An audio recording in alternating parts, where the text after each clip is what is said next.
do you have in one semester, Dr. Huang? Well, it depends.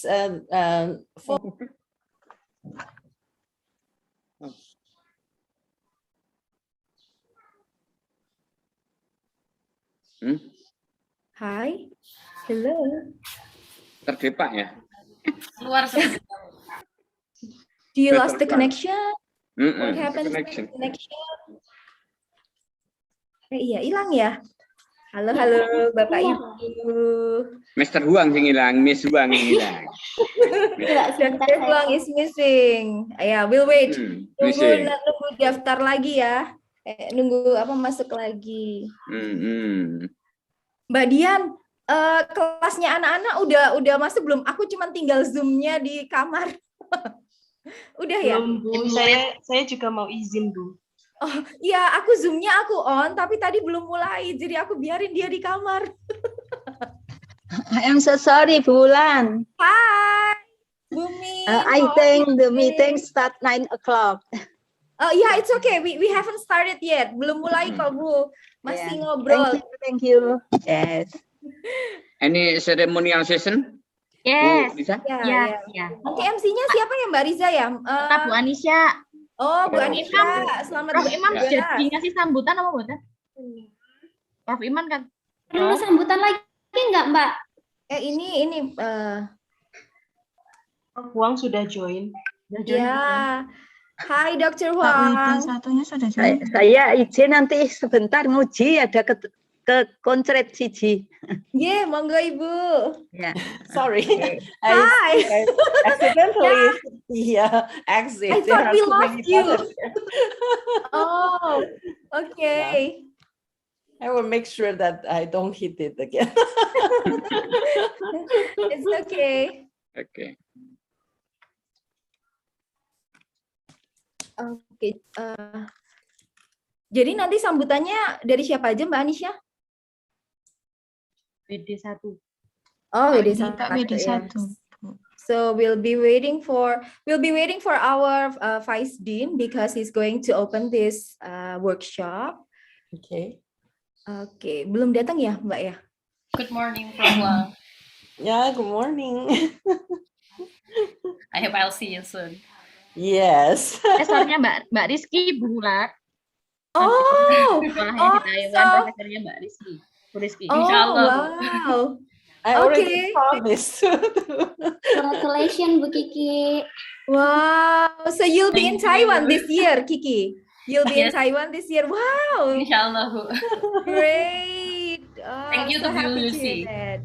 No. That's your effort. Wow.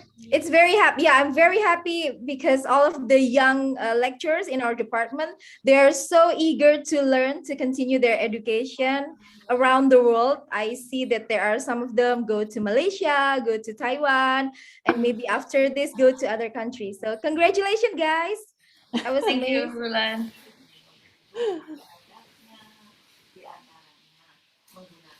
So I believe your husband is also in Taiwan, right, Kiki? Is it? Yes. Yes. Oh, okay. So you'll be reunited. Yeah. That's great. Wow.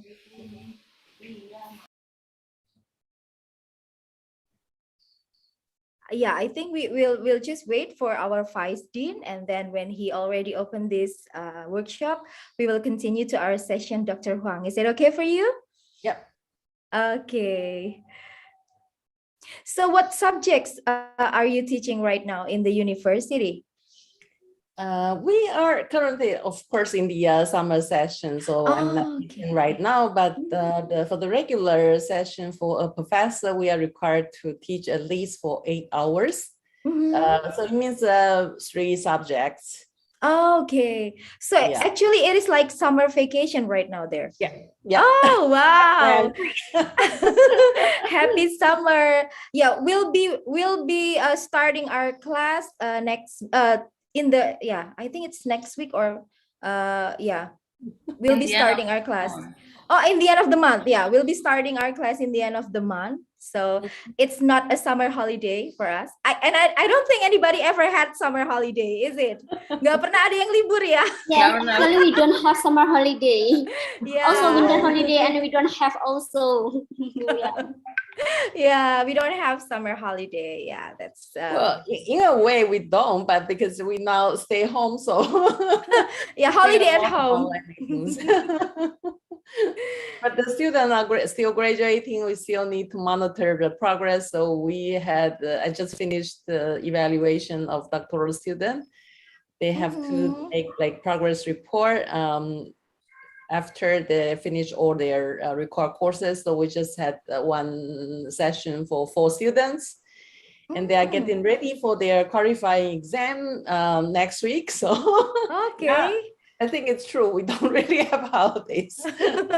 Yeah, I think it's being a lecturer is like a never-ending job, but we really love that because like if I meet new person every day, and that's I think that makes my life more colorful, I think. What about And you? Are you we're happy? able to stay young. Yeah, it's like forever young. Yeah, that's right. Bulan, Ya. Pak Widit 1 sudah bergabung. Oh, monggo Mbak Anisha. Kalau gitu silakan Mbak Anisha.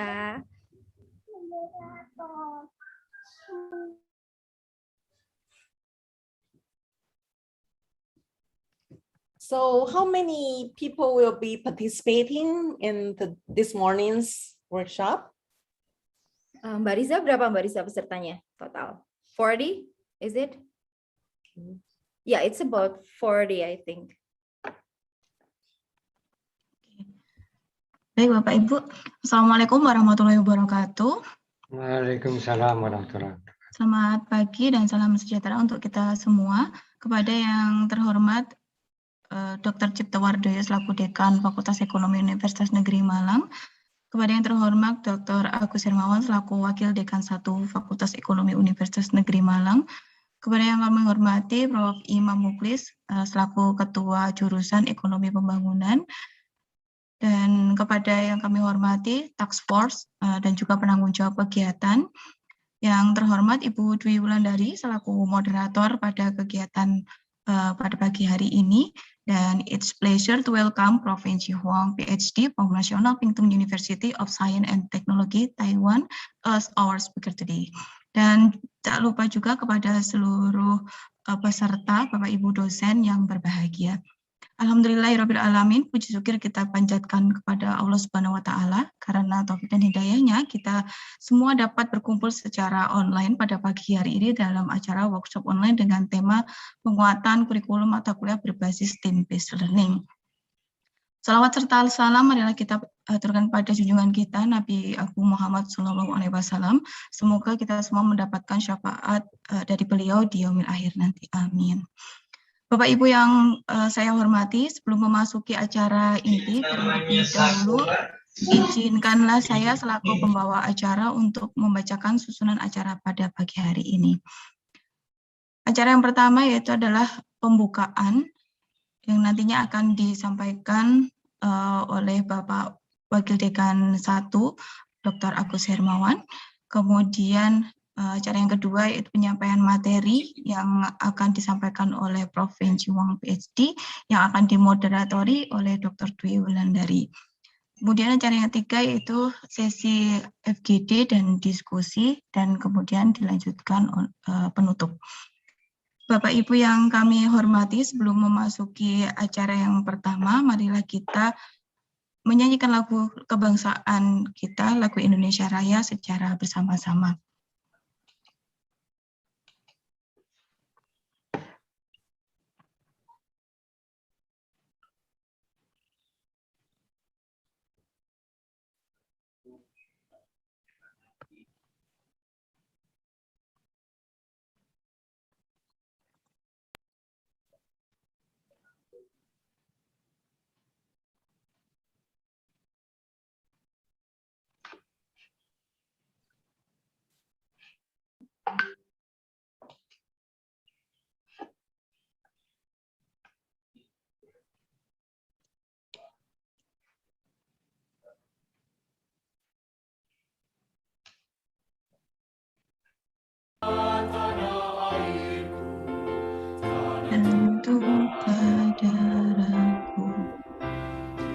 senang aku aku berdiri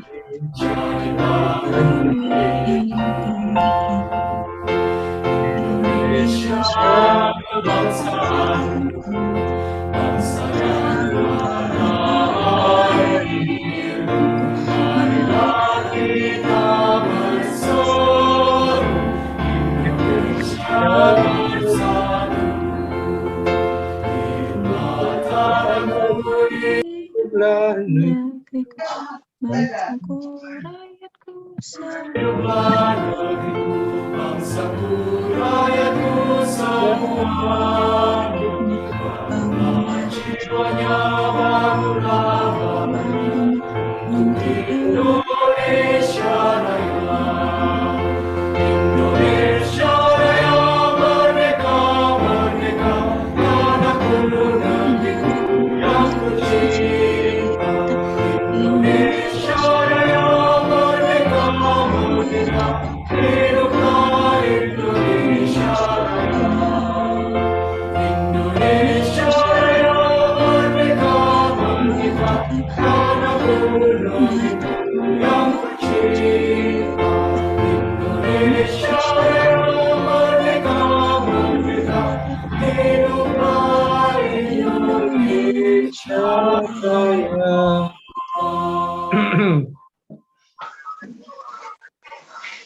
Baik, terima kasih Bapak Ibu.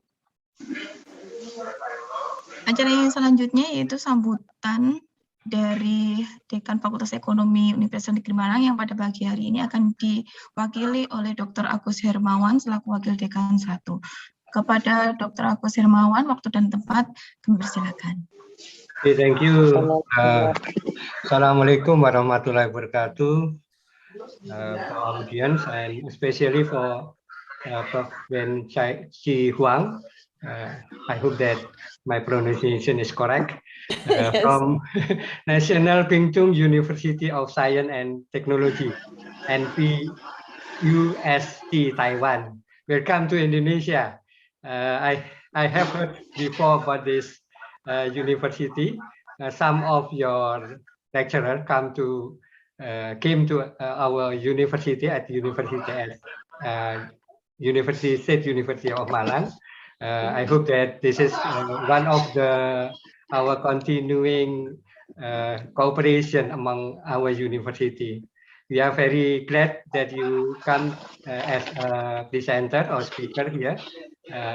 Good morning for you, Rachel, for you. Thank you for your opportunity that you have opportunity become the speakers right now. Sorry, there are a sound of background of this speech. Ada suara di belakang, mohon dimatikan. Terima kasih. Okay, once more that Assalamualaikum warahmatullahi wabarakatuh. Welcome to our Faculty of Economics and Business, and our university is State University of Malang. Prof. Wen Chi Huang, thank you for your coming. We are very happy that you become a speaker at the time. I see from this committee that they have the theme of the theme of workshop today is about strengthening the team-based project based on discussion about course curriculum. As we know that this topic is very important for us, especially for lecturer and also for student, especially when we combine or we make a group in our lecturing when we are at the class. I see from this theme that we know that the group-based project learning or team-based project has a vital role in the learning and teaching process. Where the role of the lecturers, of course, they must encourage students to think critically and creatively during the discussion in the group collaboration. I see that the main idea of this discussion right now is about how to make education, especially economic education, when the teacher teaching at the class, they can collaborate and become the main resources because as we know that economic education, I think all of the subject is full of the need for the discussion among the students. I hope that the opportunity this time that Mr. Chuang, Miss Chuang given to us, to us is very valuable for us during the discussion.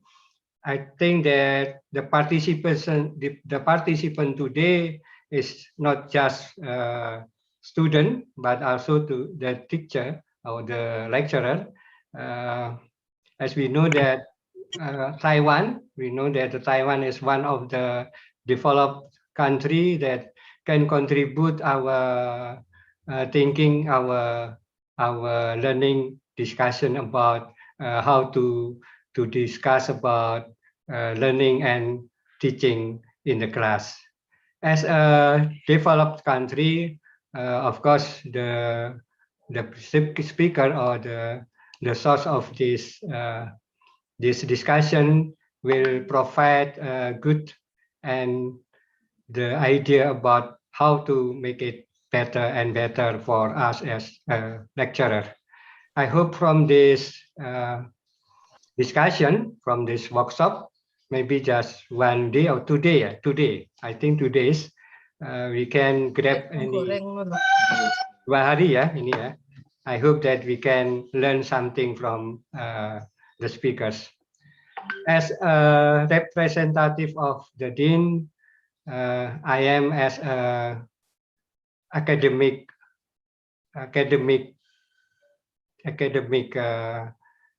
affairs.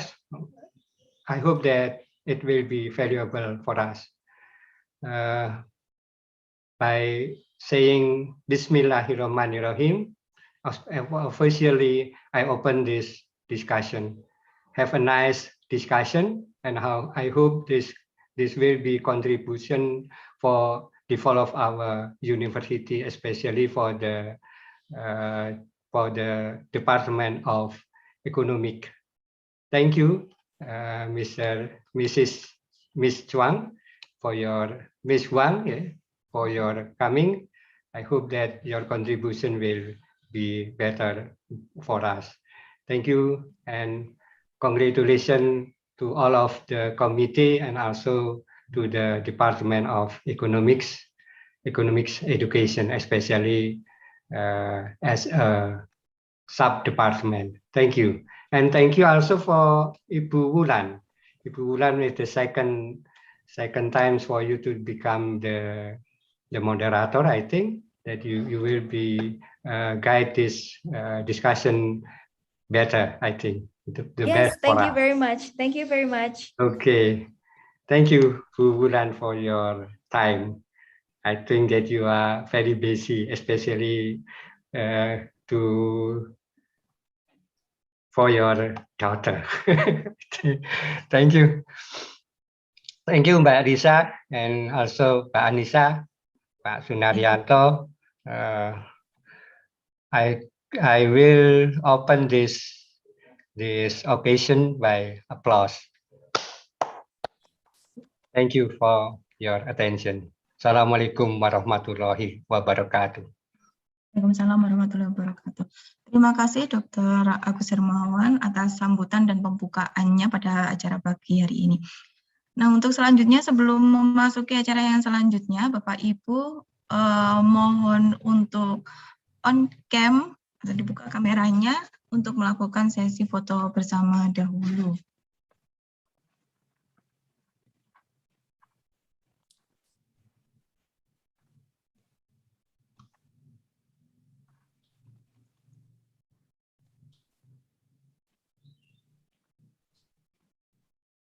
Baik, depan kami. Sebentar. Nduk, kok mbak aku kok angel mentoh.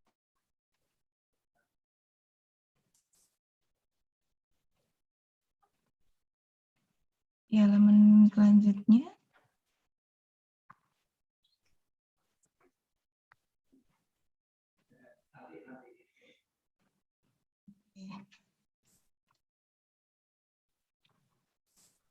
Baik. Terima kasih Bapak Ibu. Untuk acara yang selanjutnya yaitu penyampaian materi oleh Profesor Huang, dan pada penyampaian materi kali ini akan dimoderatori oleh Ibu Dr. Dwi Wulandari. Kepada Ibu Dr. Dwi Wulandari, waktu dan tempat dipersilakan. Thank you, Bu Anissa. You look so beautiful today. Terima Okay. kasih, Bu. Good morning, everybody. How are you today? Assalamualaikum warahmatullahi wabarakatuh. Okay. Warahmatullahi wabarakatuh. Before you turn off your camera, sebelum mematikan kamera karena tadi habis foto ya, kameranya masih nyala, boleh nggak di unmute bilang ready gitu, biar Profesor Huang juga bisa mendengarkan semangat kita hari ini ya. Oke, nanti saya aba-aba ya. Nanti saya bilang 1, 2, 3, bilang ready. Tangannya ke atas. Boleh difoto juga itu untuk Mbak Riza ya. Oke. Baik, Bu, siap. Oke. Bisa foto nih. Ya. Oke. Oke, 1, 2, 3, ready. Ready. Okay, so we show Dr. Huang that we are ready for her presentation today. Okay, so before we start our session, I see.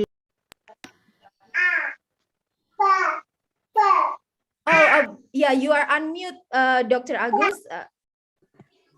Miss Huang, you have been here before, I think. Yeah, 2 years ago. 2 years, yeah. Okay. Yeah, I see of your face that I'm rather familiar with your face. Okay, thank you this is for the second time for you. Yeah, in a way. Okay, thank you. Thank you for your Okay. Oh, yeah. I just noticed that you have been here 2 years ago. Okay. Yes. Okay. Physically.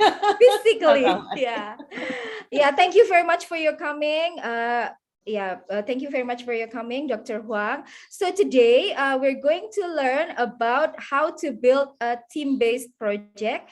We're going to strengthen our curriculum, and we're going to listen to Dr. Huang sharing her experience from Taiwan.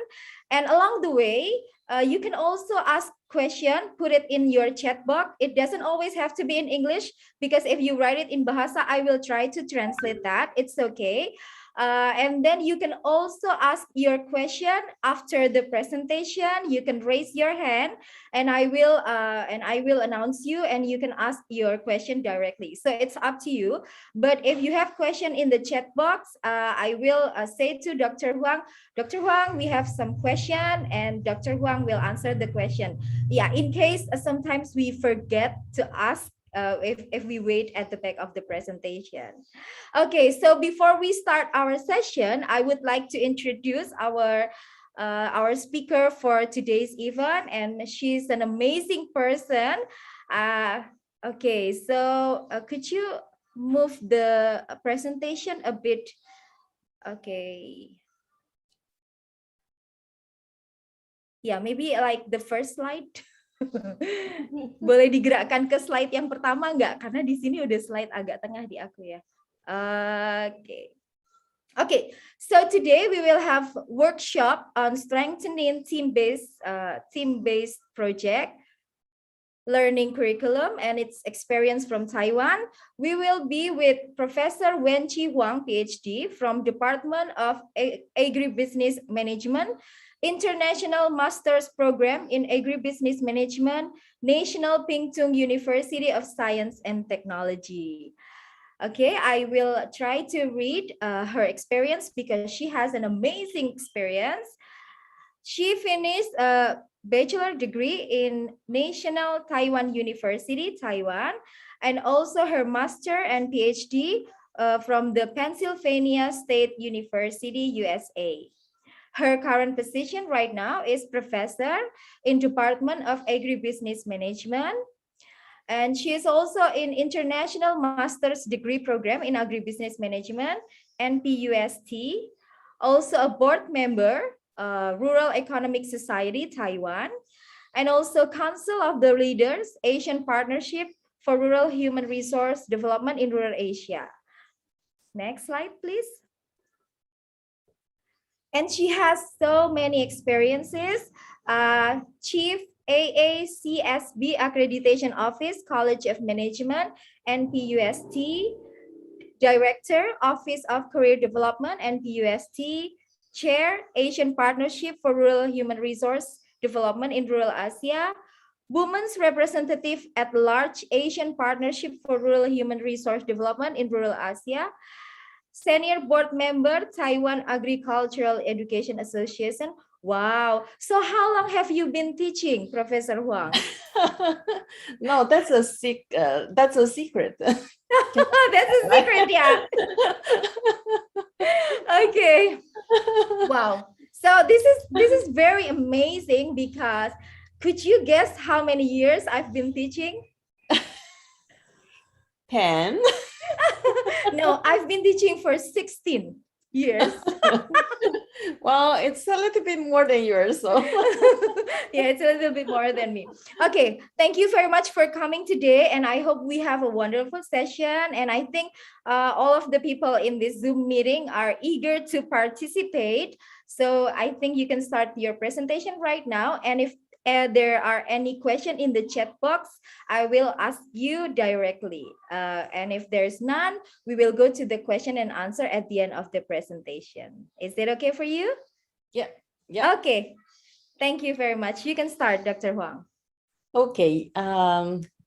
First of all, I'm very happy to receive well, it's actually, I only received the invitation last week, so it gave me some challenging time to try to compile something meaningful. But anyway, because it's a summer session at NPSC at this moment, so I felt that I can contribute a little bit because I actually had the good news to share as shown in CV. I was actually selected as a best teaching award teacher for twice. And this summer, I'm trying for my third time. The good news is that I already got a confirmation from the Faculty of Management that I am one of the outstanding teacher for the college this year. Okay, I'm still competing for the position at the university level. So I think I'm very happy to have the time to virtually come to Malang University again. Okay, because we are a university that are focusing not only on research but also teaching. So maybe a little bit background about National Pingtung University of Science and Technology. The university was first established in 1924. So we are celebrating the 96th anniversary of the university this year. Okay. But of course, over the years, we have been changing from different backgrounds. For instance, at the beginning, it's only for agriculture college, which is giving associate degree only. And then actually in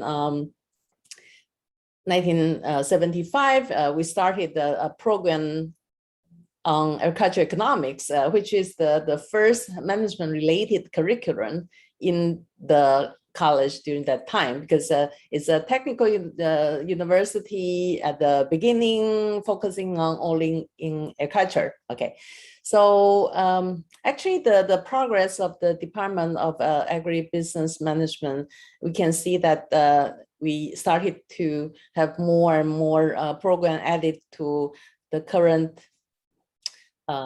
training. It was only for undergraduate with an associate degree, and then it become a full university. Then we started to offer a bachelor's degree, and then we move ahead to recruit master level student for our general background students. And then because there is a need to serve our alumni, so we were requested to include on the job programs for EMBA program. And actually from 2009, we had assisted in implementing undergraduate international program for the Gambian elite student. Elite means that they were handpicked by their president of their nation, and there were only like 8 of them major in agriculture, agribusiness. Okay. And then we started a double degree program with Brawijaya University, also in Malang. And then we started to have a so-called academic industry collaborated bachelor degree program. The so-called academia industry collaborative program means that it's a 7-year project for a student. Okay. We actually started monitoring their activity ever since they enter into their high school. Excuse me, may I be excused to answer that phone? Oh yeah, sure, it's okay.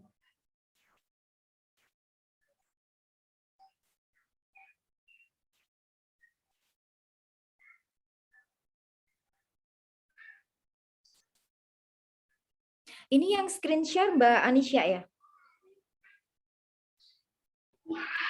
Bu Riza, Bu. Oh, Bu Riza. Atau aku tanyain aja ke profesornya, screen share sendiri aja atau gimana? Excuse me, may I have like a 2 minutes break because someone is at the door? Okay, I will. Sure, it's okay, it's okay. Okay, no problem. Tadi sih udah ditanyain bulan, katanya minta tolong soalnya beliau ini sebenarnya juga lagi conference di Thailand secara online juga, cuma memang soalnya itu PDF kan, nge-scrollnya agak susah. Iya, nge-scrollnya agak susah gitu.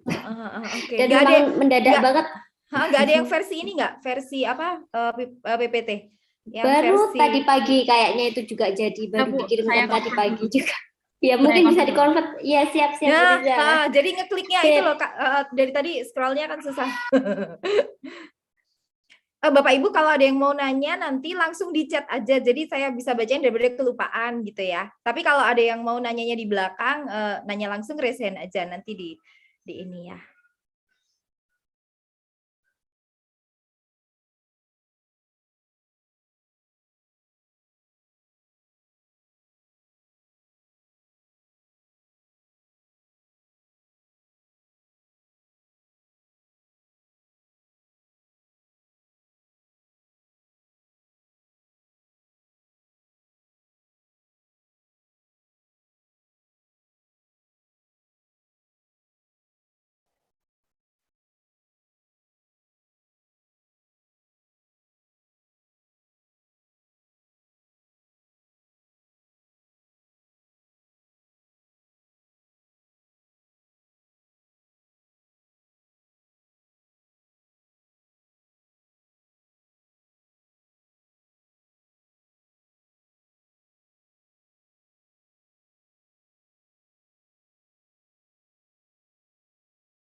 I'm so sorry for the disruption. It's okay. It's okay.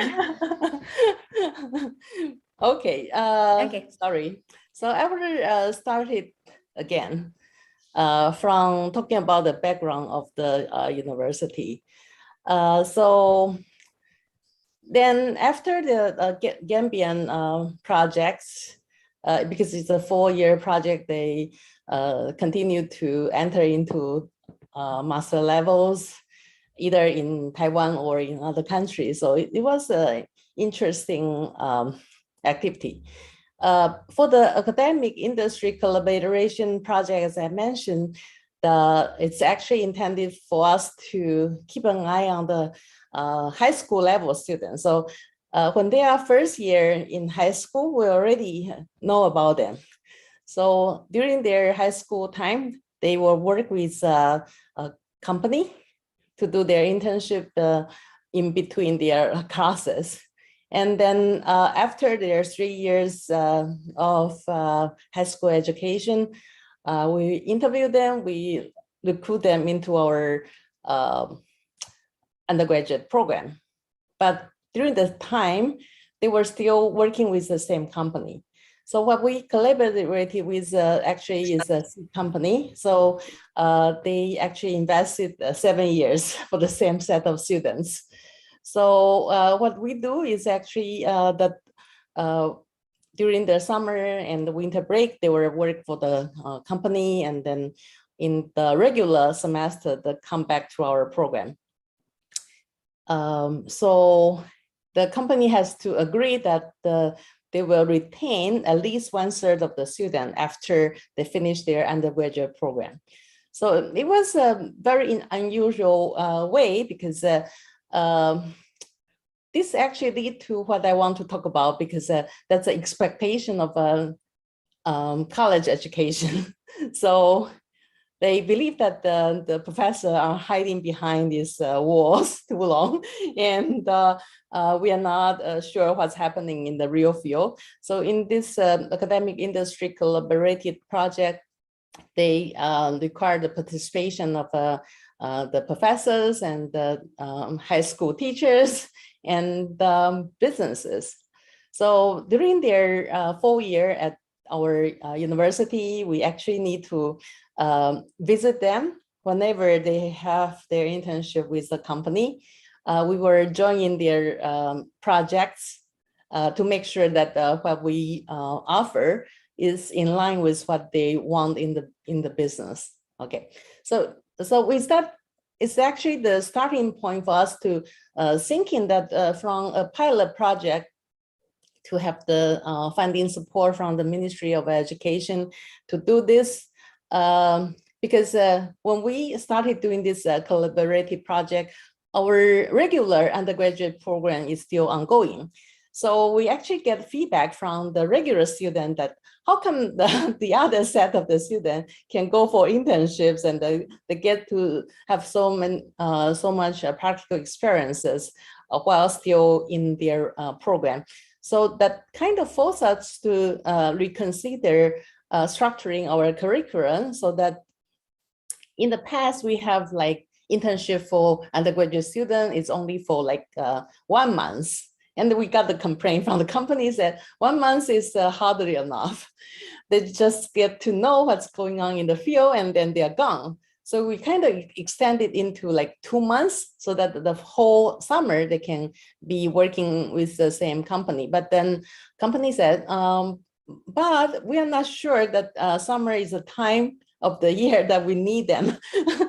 And so when they are gone, we don't have any personnel to continue working on what had been initiated. So it's the time when we had this academic industry collaborative curriculum, we started to incorporate on-the-job training or the field experiences into the regular curriculum. So we made it into 1 semester long internship projects with companies. Okay, so And from 2015, actually the company that we collaborated is a transnational company that they also have the branch offices in Southeast Asian countries or in South Asia country that actually it turned out that one of the branch manager in their India branch was our alumni. So they said, okay, we have already started these interactions. And then actually in 2017, we started an overseas Malaysia master program. Again, this is really designed for a lot our alumni because we used to provide training for our overseas Taiwanese dissident staying in Malaysia. And so their curriculum is actually delivered in Chinese. So it's a special program for us. Anyway, I think we are continue moving on to the next level. Okay, so next slide, please.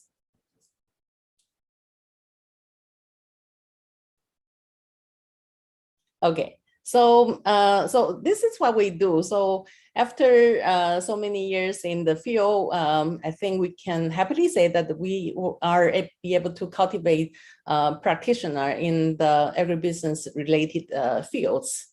Okay, next slide, please. Okay, so actually, as mentioned, at my experience, I used to work as the director for the business accreditation program. So in those activities, actually, there is one component that always being on the performance indicator is they always ask us, what is your students' professional engagements?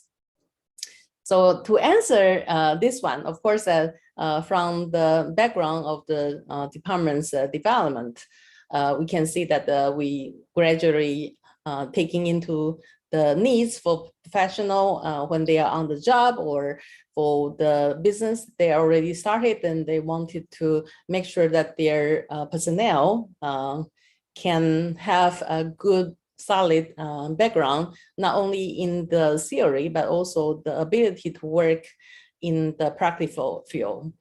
So for the professional engagement of the students, we took like two approaches. One is someone is talking. One is the inbound approach. So they said you have to make sure that you have practical courses that are not just working on theory. Or even better, if we can invite professionals from the industry to co-teach in our classes. So co-teach means that they have to promise that they were going to bring in the experience in the real field.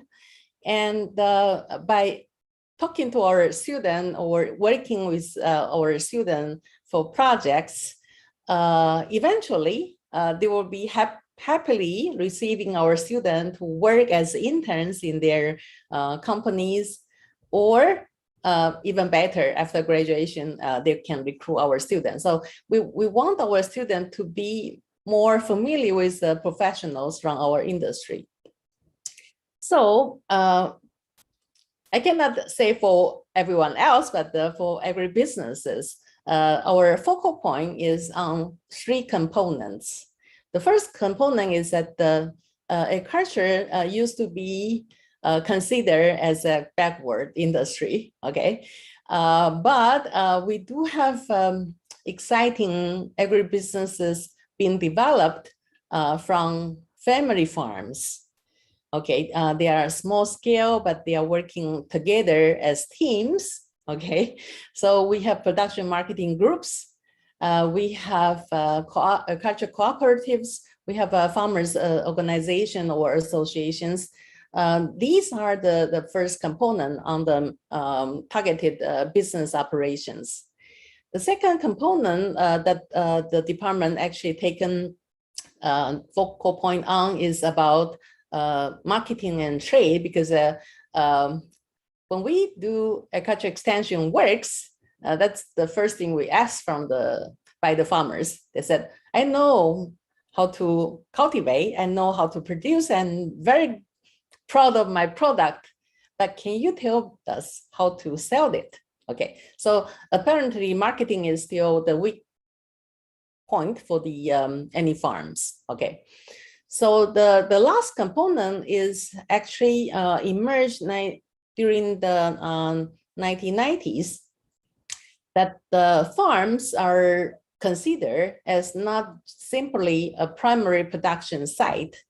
They can engage in more value-added activity, such as simple processing, or even better is to engage in leisure farming practices that provide experiencing on the farming activity, and even operating on the homestay project, or we call it farm stays. Okay, so with this multiple role a farm can play, but then they face a lot more different challenges. It means that they have to look at how to provide service-based activity on the farm. So in a way, we called it it's a 1 × 2 × 3 = 6. It's a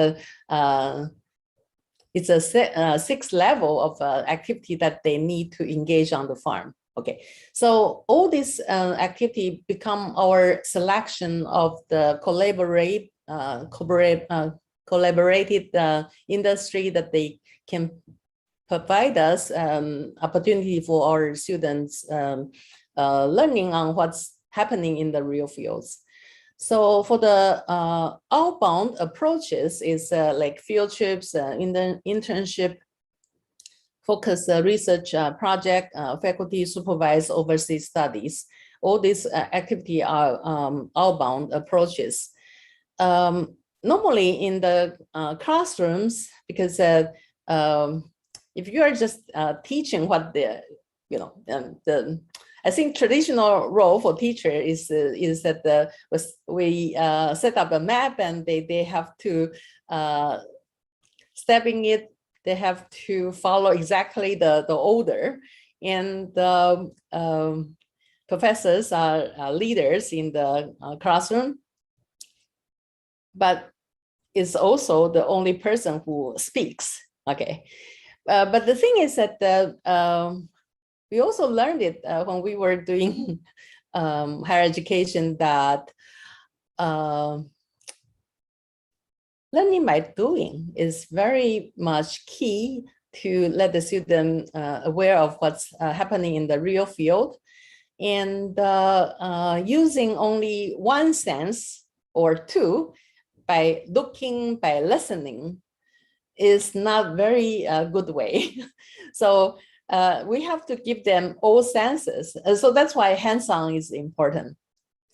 So we normally feel that when we bring the student out for field trips, they become very actively engaging in the learning process. But sometimes it's not enough, because for field trip, if you're just bringing them out there and they require them to write one piece of report, and then they will just post in some pictures for you, and then so that's it. Okay, so the learning is not so sufficient, but still I think there are steps toward it, because for the field trip we at least give them a sense of what's happening in the real field.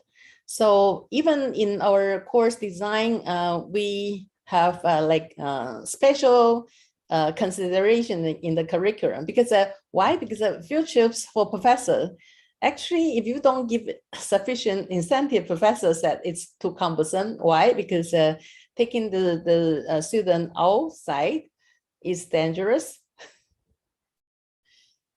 challenging, and very expensive. So so in those cases, actually, to avoid this problem, the professor's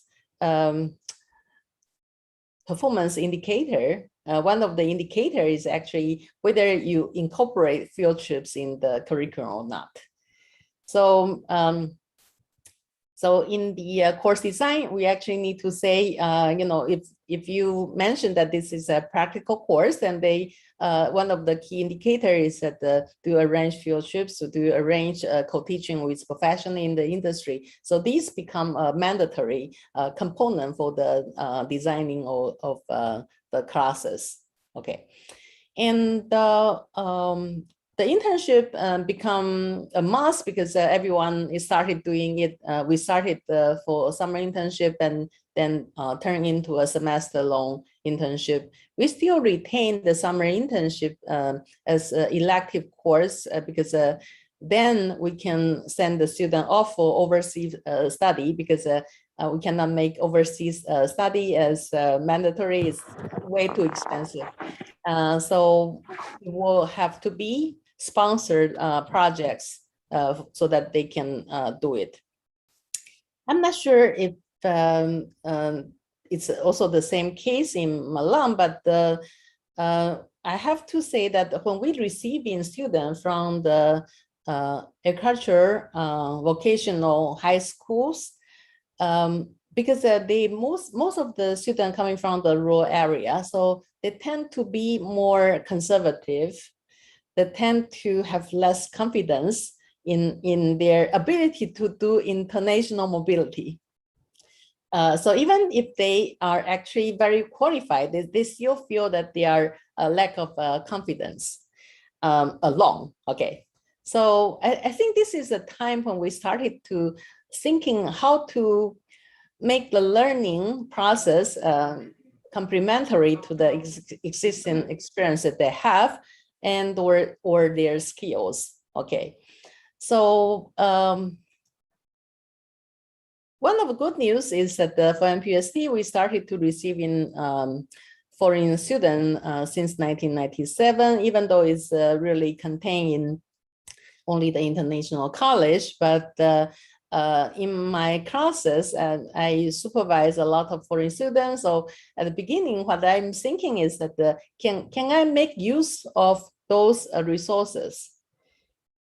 Can I team up the foreign student with the local student so that they can learn from each other? So in a way, this is the first step toward mingling them and try to make it happen in the classes. Make it happen means that you have to force it. So how to do it? Team project, it becomes a must-do activity so that they can engage in their discussions in the classroom and carry it out to the other activities. Okay, so I think these are the approaches we use, and not in the singular way. Actually, we try to bundle it so that they can do the project together. As I mentioned, for actually overseas studies, in particular for internship overseas, we always encourage the student when they actually possess different backgrounds. Okay, for instance, some are very good in particular languages. We have a group of students who went to Japan. Okay, because it's going to be staying with on farms. So actually, one of the basics in they always ask is, do they speak Japanese? Well, sometimes you see the students say, I do, but actually in the practical field, they don't really communicate very well. But for students who are outgoing and they want to challenge themselves, that's enough. Okay, the simple communication is enough, because why? Because now they can connect into internet and try to use translators and find different ways to communicate. Okay, so what will happen is that we said, well, but these students who are linguistically more outgoing do not know much about field work on a farm. So what will happen is that we said, okay, we have to make sure that this composition of teams, they have different talent inside. So it's a transboundary. They can actually fulfill their different roles as we approach to finalizing a project that they can do together. Next page, please. So one of the activity we incorporated, actually it's a pilot project outside of the curriculum at the beginning, but then we walked the way through and then trace it back to the classes. I think this is what the funded project in our university is, because they said, okay, if it's a regular curriculum in the classrooms, people will say, well, I'm the master, I'm the decision maker of what I should be doing for my classes. It's actually quite challenging for a regular professor to say, okay, I'm going to open my classroom and everyone can join, everyone can come and evaluate my performance or share my teaching results. It's not that easy. But if you have a separate funded project from, like in our case is the academic affairs, they said, okay, let's test some new methods of teaching. But when we say this is a new method, then the professor who got the funding to do it has to share it, okay?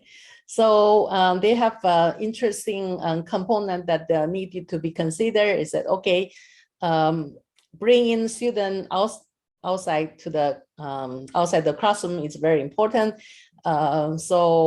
But if you're just using 2 hours or 4 hours to visit one company, maybe it's not enough.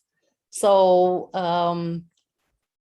why don't you have this practical in-depth workshop that has to include like 5 phrases? Okay, so that's like the exercise question posed by our academic affairs office. They said, okay, you want to do this practical workshop, you have to include 5 places to visit. Then we have to find a way to bundle this activity. The point is that going to the field is not enough. They said, okay, because this is also growing from the concern that co-teaching with practitioner sounds very nice. But we are at the southern part of Taiwan, and actually we are not paying that much for the practitioner when they give a lecture, because it's just like an invited speaker, okay? For them, it's not just the 3 hours talking with the students that actually mattered. It normally means that it's a whole day that they cannot go to work, okay? Because they tend to be very busy. And sometimes it's very difficult to talk to the student away from their practical field. So you still feel that you can see the very enthusiastic speaker, but you cannot really grasp so much about what he really do in his own field, because not all the practitioners are good presenters in classroom settings. So the co-teaching with practitioner, because as I mentioned, it become actually a challenging because some people refuse because it's too far, okay? It's too busy, it's their regular activity is taking too much of their time. So we are moving the other way around. Is that okay? If they are too busy, then we should bring the student to receive lecture from the practitioner. So field trip is no longer just a trip, it has to be incorporated with the practitioner taking action and in the place where the action is taking place, okay? And the third component is that we want to make sure that there are major themes, okay? If there are 5 companies, then I'm going to make 5 groups, okay? So the student will naturally form into teams so that they can focusing on what they learned in this particular one. So what will happen is that the student will be preparing background information about the places where they are going to take that visit, and prepare the question, and prepare what kind of sharing they want to get out of it. Okay, so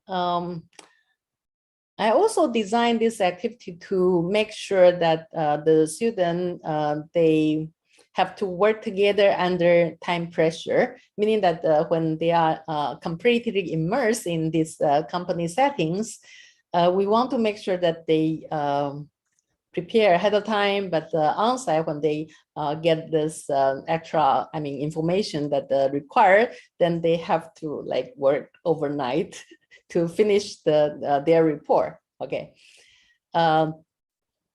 and we felt that the student actually, if they work with someone they are very familiar with, they kind of rely on each other to finish the project too much. Okay, so what I did is actually that I bundle the student with different background from this disciplinary area, from different country. Okay, so they are not familiar with the group, so they want to make sure when they want to make sure something can happen, then they have to put their best effort to do it. And so it's outcome driven, because we were using actually competition at the end of the workshop session. So they have to make sure that they share the burden, share their workload, and while communicating with others, so that they get the best results. Okay, next page, please. So, but actually, this is not an activity where you will try to do it every day, because there are a lot of preparations on that. So preparation means that you have to talk to the business on the particular time or date. And I said, okay, this is an unusual situation. Those activities are like 3 days activities. So we are be moving the student outside of our campus. So we have to prepare for logistics. We have to prepare insurance, we have to prepare everything. Okay, and even preparing like background information about the places that we want to. I think that part can maybe improve in the future, but I think the interesting part is that it's not just the team for the student, but the team for the professors. Okay, because we are going to moving as a different disciplinary area. And so actually in our academic office mandate is that we need to also include professors from different fields. So we have to actually show that we sit down, have meetings and making decisions on where and what we want to take the student to, and what is a thematic area. It's I think it's a valuable experience, because then you are take stake in the whole activities. And then of course for wrap up, because it's actually it's a project, so we need to prepare financial report. We have to make sure that the students submitted all their activity report, and to minimize last minute things. So during we move up some of the activity into the implementation stages, such as we used to ask the student to prepare a field trip report and submit it like 2 weeks later, and then it's become very difficult for us to chase them down and get the report back. Okay, so with the time pressure we gave them, actually we made them make the presentations or even videos during the 3-day activity time, and we ask them to make presentation. We give professors the chance to grade their reports on site, so they will be actually get awarded. That's the first time I try to give them like certificate in the digital form rather than print form, because we don't bring printers with us. So after we grade and give them their performance report and give them some tiny rewards as a team prize, they are very happy to have those, and in particular for the digital copy, it's very easy to carry. And nowadays, when they need to show their performance indicator, everything need to be scanned and produced digitally anyway. So they were happy to have them on site. But in all, the sharing of experience is actually a process for faculty members to know what's going on in other departments and what kind of interesting, innovative way they are challenging each other. So actually, I also learned a lot during the sharing sessions to learn from other professors or other departments what kind of activity they do, and we kind of try to enrich it. And during the second or third process of generating this kind of activity, then we can do more. Okay. So next page, please.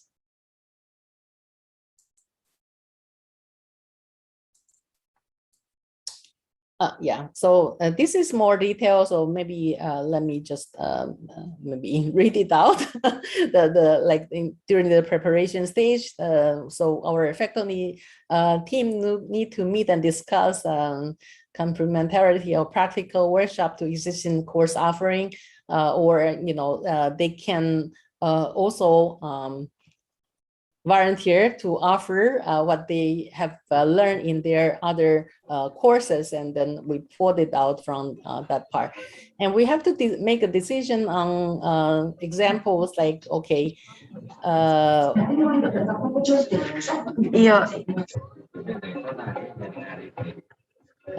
not sure if anyone wants to ask a question or what. Anyway, just let me continue.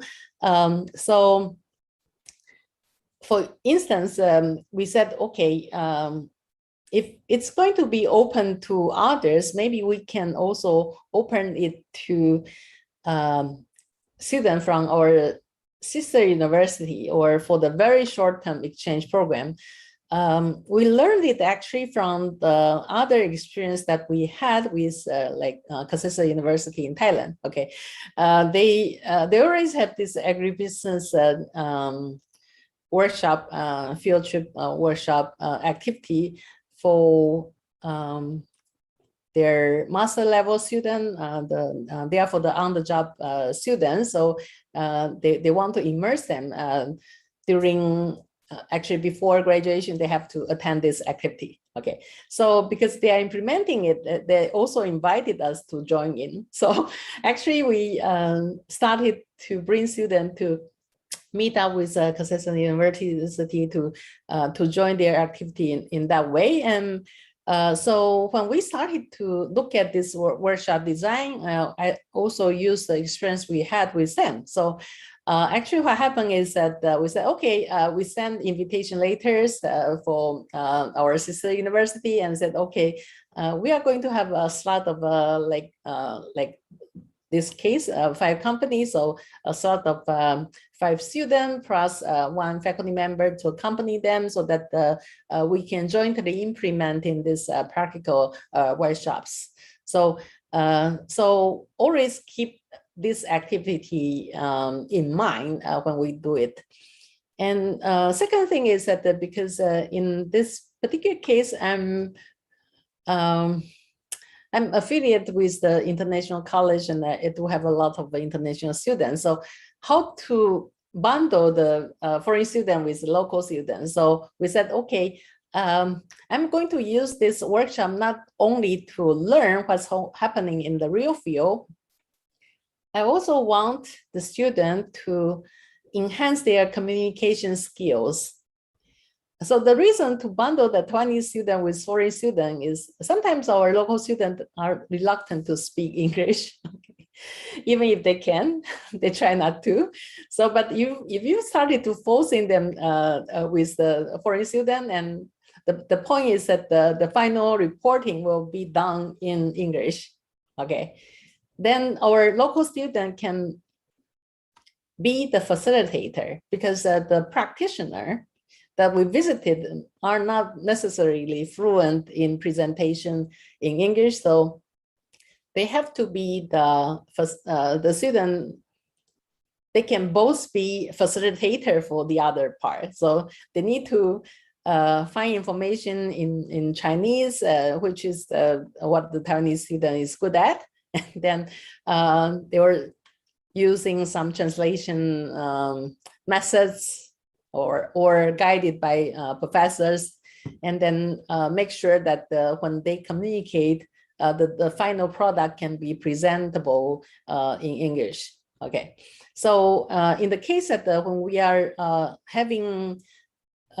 visiting sister universities, faculty and student member together, the students tend to want to show the best.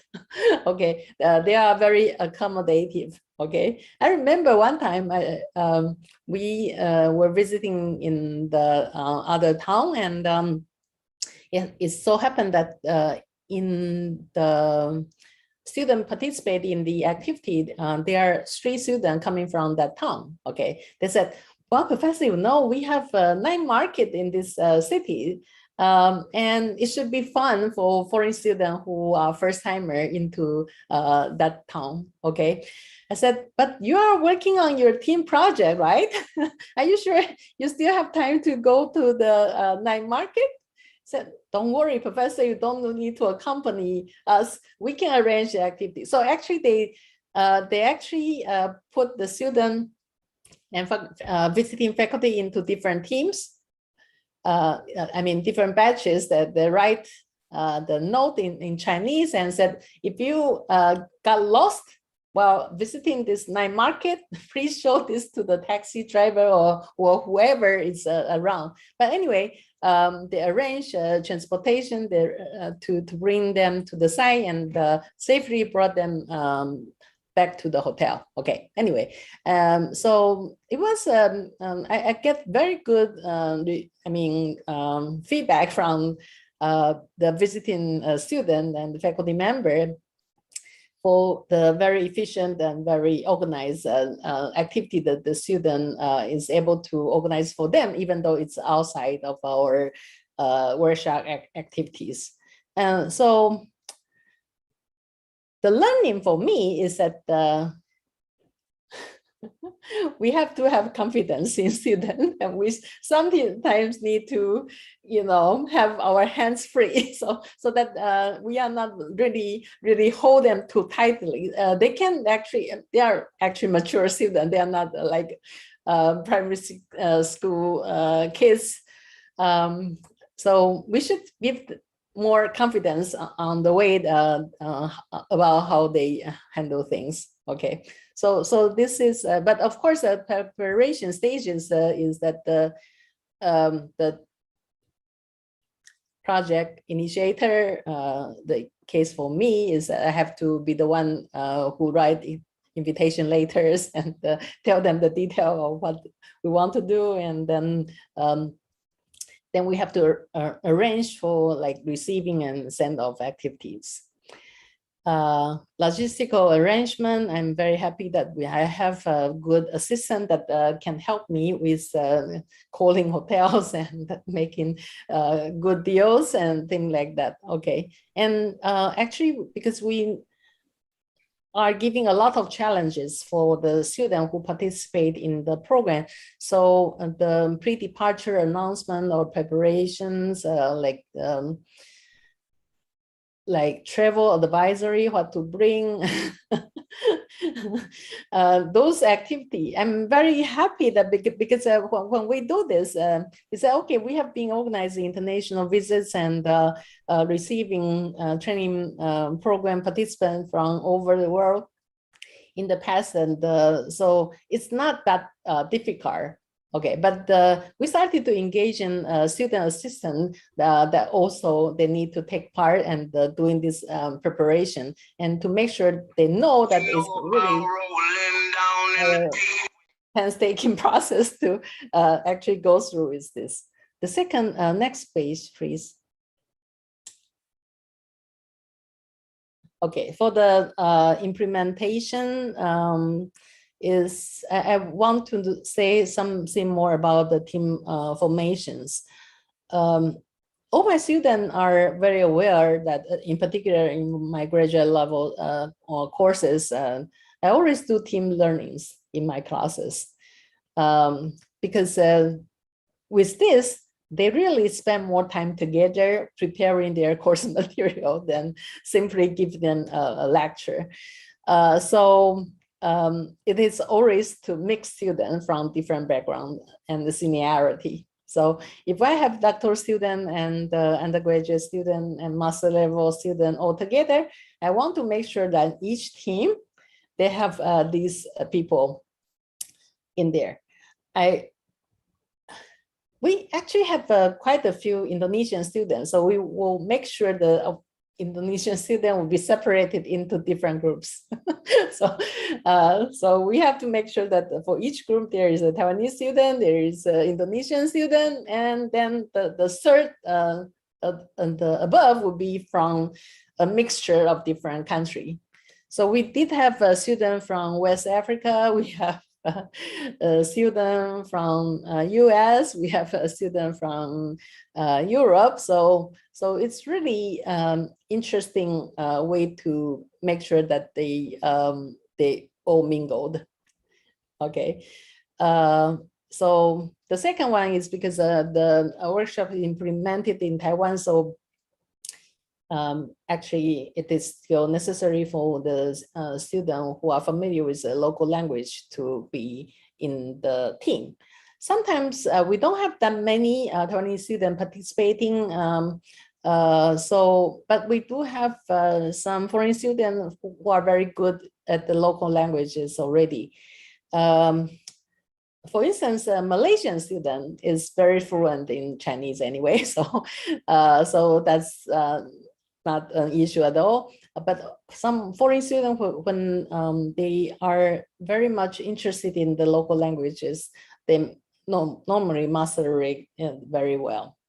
And so we have to do some ice-breaking activity, in particular during the pre-departure activity. We'll announce when we announce the enrollment results, the students already know which case they are working on and who are their team members. So we already gave out this information ahead of time. So we give them opportunity for them to learn from each other beforehand. So during the processes, the practitioner will brief all the participants and provide hands-on experiences. For example, when we went to tea garden, then they will show us how to, well, they will give an overview of the tea garden, but the most important thing is that we have to go to the tea garden field and pick and make our own tea. And then they will tell us what exactly is, when they participate in the tea competition, what are the judges or juries are going to tell whether it's a good deal or not, and what are the components that's needed. They will have to processing it, and the experience that we had was that the experience is that our practitioners are very proud of their outcome. So when we started to make tea, they said, okay, this is, you have a time limitation, you have to leave, but this tea is not in their perfect condition yet. So they will say, okay, you know, we're going to finish the last stage for the tea for you. So instead of for you to bring home, we'll send it home for you, so that make sure that when you receive it, it is in the perfect condition of what the quality control person is able to say yes. Okay. So during the last day of the event, there will be presentations. Then we do the performance evaluation by faculty participants, and we were ended with a award ceremony. Okay. the winning team will give a small prize and in cash or some certificate, so they can buy some utensils, and we give them digital copy of the award certificate. This is particularly important for when the case we are inviting students from this different department, because regularly we don't, they are not under our control in a way. So, so then when we wrap it up, it's already been wrapped up. Okay, and for the visiting students, the same thing, because then they can bring home already the certificate or award. So when they went back home, then we already finished the process.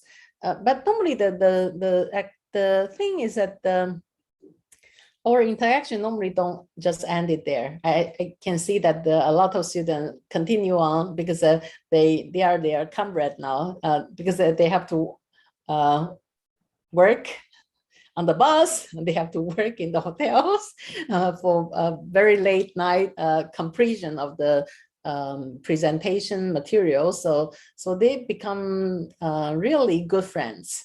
Okay, so I think this is something that are not so easily replaceable. Next page, please. And of course, the last component for this kind of team project for professor and team project for student is wrap up and the experience sharing. Wrap up, as I mentioned, documentation of activity and taking care of this financial handling and send off international participant and writing thank you notes. Okay, all this wrap up activity will make sure that the next time around will still be happily received by our partners in all settings.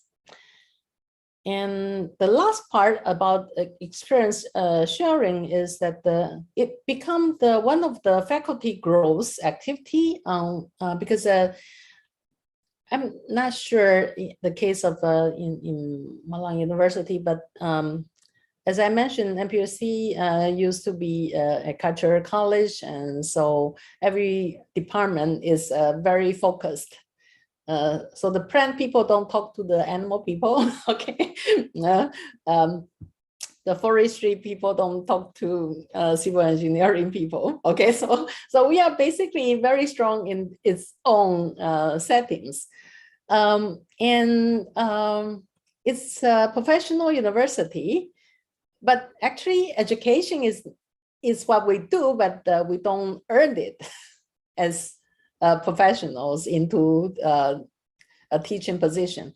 So most of the professors will, of course, share when they were students, they were tasked by their advisor to do some teaching in the classroom or helping as a teaching assistant, but actually we don't really receive teaching skills when we were students. Okay, so the only thing to do it is actually during our professionals, and they said, okay, if the university's position is a university, you still need to teach, and then so that would be very important for the growth of the faculty member. I think we just gradually recognize that in the past decade. Okay, so we started to requiring all the current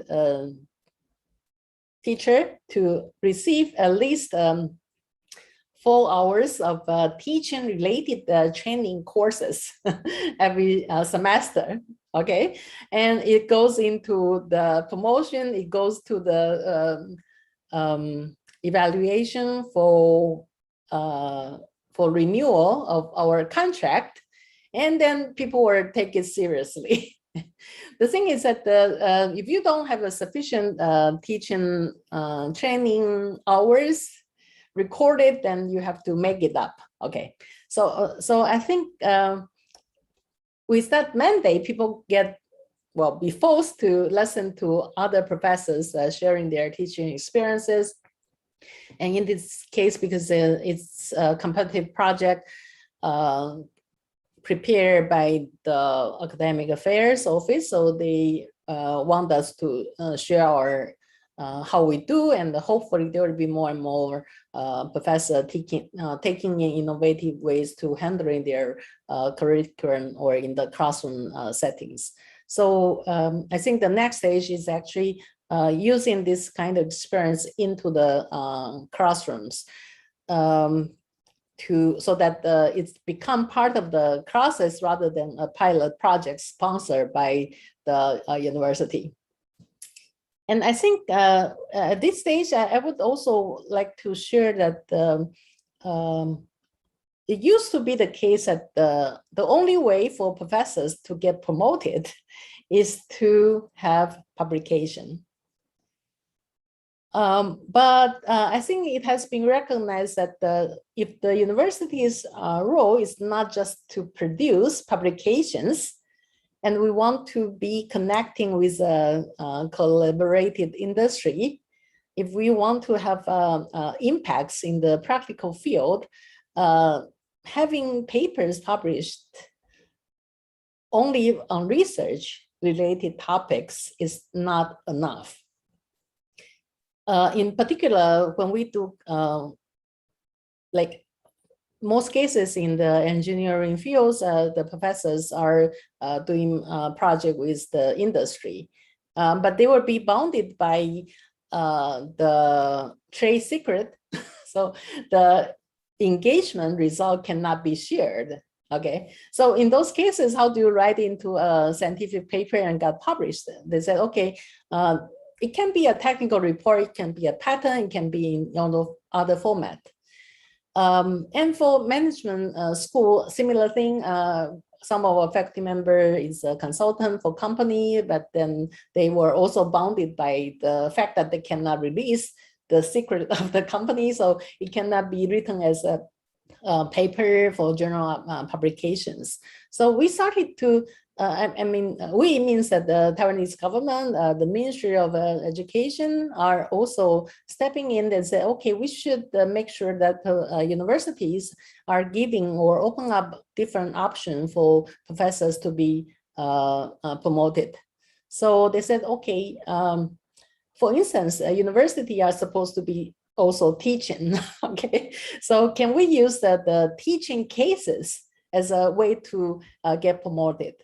Or using the classroom as your experiments and to run scientific research on the classrooms become an acceptable way. So we called it, it's a practitioner research on education. So it used to be the case that only educational university work on education-related project, but they want all the university who still consider themselves as a practice-oriented university to use their, to incorporate the research subjects on education. So I think we do see this new trend and encouraging activity for professors to like incorporating this team-oriented project with the project in particular on serving the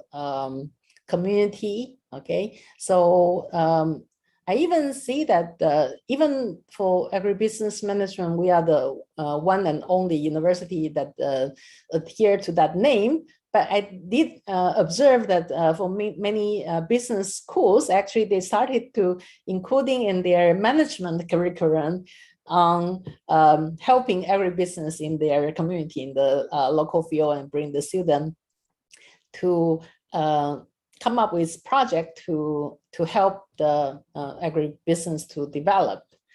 We see, for instance, there is a nearby university that actually work on the food bank for the local community. So their project in their management class is to organizing activity for the food bank so that they can collect food over the internet using the internet as a platform, and then the match make on the supply side, whoever can donate the food, and then they can deliver to the needy society, community. And it started with a food bank, and some people said, we don't need food. we need a baby formula. We need diapers. So they started to matchmaking the supply and the potential donator so that they are not wasting it. I think these are like new activity that we is actually in action. So next page, please. I think it's it will be like examples. So so I'm going to show some activity we finished. What this one is it's like a pre-workshop kind of activity that we only using. This is during the winter break. We want the student to have a chance to look at what is the rural area in Taiwan. In particular, the focal point, as I mentioned, is about farming, about how to make small farmers into effective bigger power. So we took the student to look at those. And the theme for this particular field visit was organic. So we visited one organic farm that are new startup. Okay, they are retirees, find their new direction in organizing an organic farm. So, but they want to adhere to the natural farming practices, meaning that they are minimizing the input use even from any established sources. They were prepared their seedling themselves there to make sure that they are creating an ecosystem that can sustain itself. I remember the farm owners' first product was honey, because they want to create an environment first. So if you can successfully, hatching, cultivating the bees, and it's more than likely that they can successfully implement in many activity on the farm. So, and then we brought the student to visit Organic Production Marketing Group, which is a group of small farmers.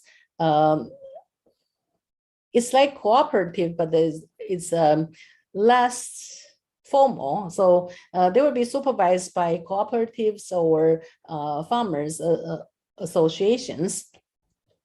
Then that this small farm can jointly producing a bigger scale of operations.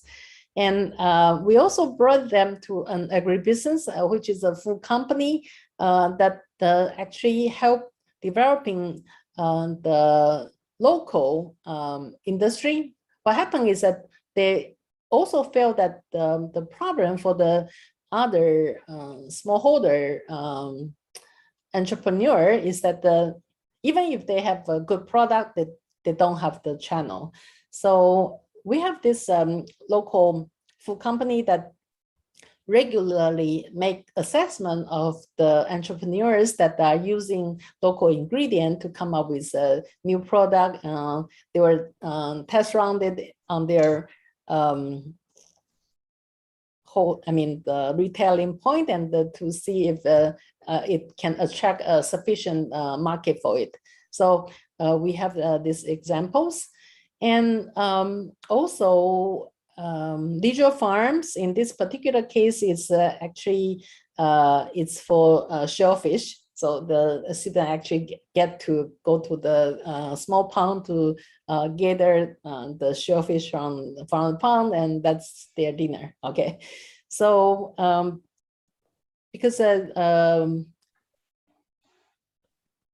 these participants of our activity are coming from all different countries, so we have really a big mixture of students. In this particular one, because as I mentioned, I started to do the team formation very early, but in this particular one, they do not need to write they need to write a group field trip report.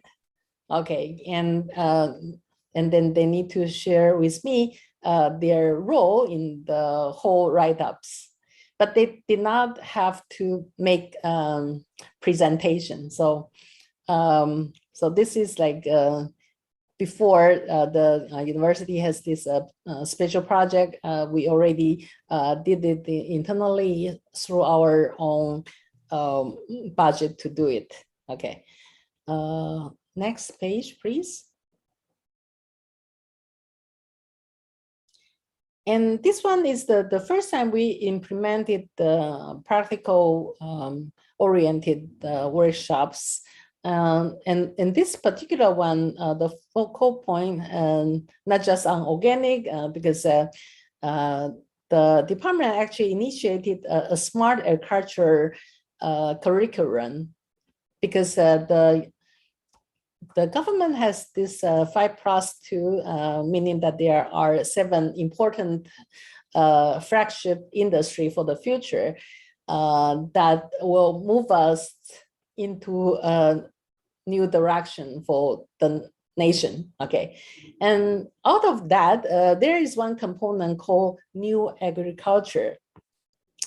Why it's new is because they want to focusing on digital agriculture. They want us to move ahead with smart production, forecasting, logistics, and everything. And what happened is that during these promotion stages, well, most cases they spend a lot of money to train and give students from the management information system or the engineering student to be good programmers. Okay. But agriculture is not an attractive disciplinary area for these software engineers. So then we have less personnel to be able to do it. So they said, okay, maybe we should change gear. We should encourage people in their respective professional fields and to enhance their programming skills, and so that they will be more happily engaging in this one. So anyway, for this purpose, we want to showcase into the student that what are the applications for smart technology already being adapted in the field. So we want them to know what's going on and maybe entice them to get more familiar with this. So actually we took them to visit like farmers association. They actually brought us to their huge rice mills and explaining what are the quality control mechanisms they use by adapting new technology and using like standardized sensoring devices to accomplish the work. We also went to food company. Sorry, it's a logistic center for the fresh produce. They actually show us how they can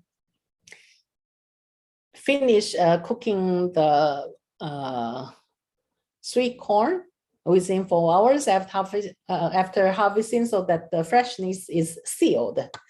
So they also had the chance to look at like the gene bank and how to know what are these genome resources is being stored and applied. Okay, I think again you will see we keep our focal point on leisure farms, on organic production and marketing groups, and farmers association, because they are the base, but the application component can be very different. Okay, next page, please. By the way, that's the first time we started to inviting our sister university to join the activity and make sure that they get these competitions at the last day of the presentation. And so this is the second time we run it in 2019. It's on the eastern part of Taiwan. The focal point is still on organic enterprises, company operate cooperatives, and organic farm. With in this particular case, we actually visited a rice farmer. It's an organic rice farmer, which is the first one to apply the blockchain technology. He has a not very big scale. It's only 10 hectares. He said he used to having to marketing his small package of rice, but the market outlet, because the quantity is not too big, so the market outlet will actually requesting for a discount from him, so that he's not really making a lot of money. So when he tried to approach into the trade company and then selling his product outside, they are even requesting for higher discount, because they say, okay, because this is a cumbersome process for doing exportation and all that. But once he adapted to the blockchain technology, all the activity he did on the farm with his smart detection devices and or even motion detector videos, okay, will capture the wildlife on his farm. And he said he used his break time to write down the blogs on Facebook. So all this information about farming is being date marked into something that cannot be changed afterward. So with the blockchain technology, he can establish the confidence from the buyer. So actually that helping his product to go abroad. Is that, well, even his marketing for international trading, he has a partner who work virtually because that partner doesn't need to come to his farm. She only need to do the online trading activity for him. So that he already sent out his product to Hong Kong and even to Rome. Okay. Anyway, so that's the experience we have. And so for this activity, actually, the student in their presentation, actually, because there are a lot of actions in there. So they not only making PowerPoint presentation, they also take videos so that the activity, their hands-on experiences can be shared. So this is the picture on the left lower corner is the organic tea garden. Okay. It's not just about picking tea so that they have the experience, but the young farmer who are running the tea garden will tell them the story behind this organic tea garden, their feature, and how they manage the ecosystem around it. So, and the middle part is really for tea tasting. He demonstrates how the judges will be testing the tea for them.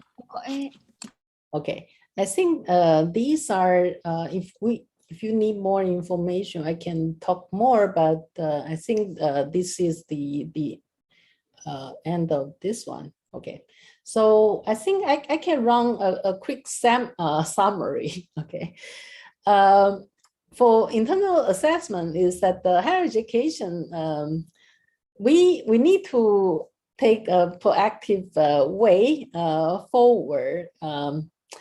What happened is that we actually face ever-changing expectations as an educational institution. It used to be the case that you only need to publish and do research, and no one cares what happened to your published work or the research project. Okay.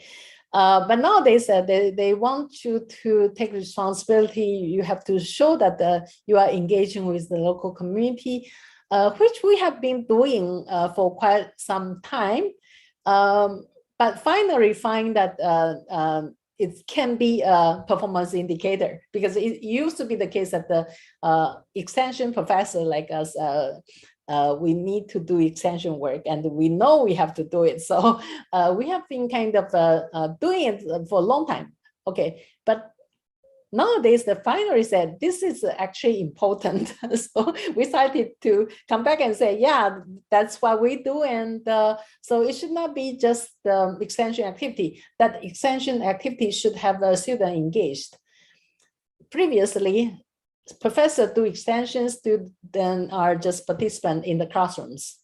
But now we are bringing the student into the field. So not only that we are doing the extension work, we also invite the student to do together. Okay, and because why? Because it's really a big problem, because in agriculture field, we are seeing less and less young people in the field.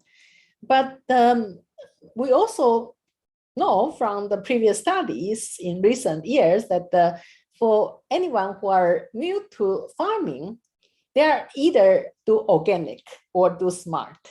So when we started to bring in organic farming, smart agriculture, and to tell them what's going on in other countries and what's going on in the other country, but actually are very similar to what we are doing, I think we kind of see the students' enthusiastic points on that. So for the internal assessment, what I will be saying is that when we do reviews, we are requested to say, okay, do you talk to your stakeholder? Do you talk to the students' parents? Do you talk to the business? Do you talk to the other academic units? Do you talk to the government? But then it only contains what's currently needed or required. Okay, the students' parents only care what's now. They don't really care that much about what should be in the future for your field. So who should care for the future? I think nowadays I'm talking to the student. I said, okay, it is even more important that you engage with the university when you graduate. Because in particular, if you are new graduates, you rely on the reputation of the university. But if you are 10 years down the road, you want to make sure that the university you graduated from still keep on the top notch. They are excelling in their ranking, in their performance. So in order to do that, we need your engagement. Because why? Because you should be alarmed if the university is not doing as well as you imagine it to be, or during your time, then your certificate, your diploma will fade it in color. Okay, in order to make sure that your diploma is still shining and even being polished, you have to make sure that the student at that university is doing better than the time your students, and to make sure that the professors in there are not too lazy. So you should go back and link up with them. Okay, but it goes two ways. I'm very happy to maybe 2 years ago when I share with the in your university, I also use one of those picture in the next page, but maybe we can show it now. Next page, please. It's about external linkage and the connectivity. So, but the key is actually on the alumni. So we have to pay attention to them, and we have to bring it back to us. Okay. So actually, for this workshop or topical area we designed, the first people I approach are our alumni. But of course, MPOC has a long history, and so, but even for new graduates, we get to know what are the new challenges they face, and then they are even more willing to share with us. Sometimes they said, okay, professor, are you sure that we are qualified? Are you sure our company is not big, you know? Are you sure the student will be able to learn it? We said, yeah, because everything starts from small, right? So we have to make sure that when the students are fresh out of the university, that they have a lot of options. They can work with a big company. If they have international mobility in mind and they want to work with transnational company, that's fine. But they have to know that their options. Our extension work focusing on NGOs and farmers organization, and they will always open arms and say we want new fresh ideas into our activity. So they always ask, Professor, when are you going to send your interns? Okay. And we sometimes say, oh, but we have to make sure that we send the best people or appropriate people to appropriate place. Okay. For our sister university, we always need to replenishing our linkages and the interactions, but because we don't want them to forget us. So I will try not to say too many no's to outside connection, because we are a team. We are actually together in here. Okay, so so these are more or less about our pilot trainings for professors on how to engaging on these workshops. The last file, actually, I did not include it in the slide, but really is about during pandemic of COVID. We were kind of maybe lucky that last year we are scared, but there was no major outbreaks. But people, because of the scare, so we do have started to prepare ourselves for lockdowns. But fortunately, last year, only in February, we did have some concern for like leisure farm. They said, okay, they are cut down their services. So even for our students who are doing internship with leisure farms, they said, okay, now we don't have guests coming to the farm, but we are now doing the workshop for our staff members so that they can be trained when preparing for the new possible opening in the future. Okay. But like this year at the beginning, nothing at all, nothing wrong. So we are pretty much everything in regular, but suddenly in May, we have a zoom up of the outbreaks and cases. So they are started to, our curriculum started to move online, and then for students who are doing internship, actually they, most of them actually were not affected. We only had like less than 10% of the businesses, they said, okay, they might have to cut short of the internship period. So only 6 people out of our class of like around 60, but anyway, not much. And for the area where we had some concern in like the northern part of Taiwan is more severely affected. We asked the student whether there will be any cut down in their service hours or the company is not able to sustaining it. Actually, we get a no answer because most of people are working on farmers organizations and they have a lot of projects to help farmers. We did have a student working on the logistics center for fresh product, helping small farmers. They said, Professor, our business is zooming because everyone wants to order online. So they actually need to have more service hours rather than cut it down. So I think there are changing in those dynamics. But in the classroom settings, I have been very lucky because by implementing the team-based learnings, for instance, this semester I have a course on freshman agribusiness management class. Okay.